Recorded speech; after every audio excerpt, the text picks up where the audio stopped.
All right, hello everyone. I teach chemistry to mostly juniors and seniors, the occasional sophomore. So most of my students are between the ages of 16 and 18. I was looking through and I kind of broke everything into agreed and disagreed. I'm looking at notes here to keep myself from yapping too much. I agree with that overload of information they're talking about. It makes me think of Brave New World, where there's so much information that it's hard for our brains to decide whether or not this information is important or if this information is something that can be thrown away. So that's where repetition comes in. We know science shows that brains work best with repetition. That's why we do Bookits and Kahoots and flashcards and everything. The repetition works better. If you're someone who stays up half the night to cram for an assignment or a assessment of any sort, you're probably not going to do as well as if you did 15 minutes a day every day for a week.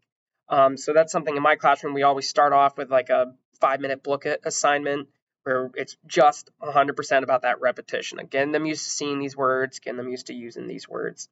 I also agreed with NPR's statement of students from difficult who have difficult home lives can sometimes show developmentally they're delayed from their peers who maybe don't have that.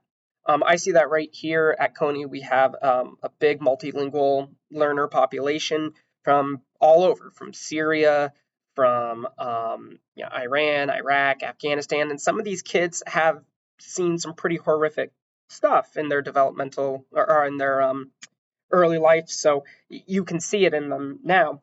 But once again, it comes down to experience, right? Adults take their experience and they use it to almost predict the future.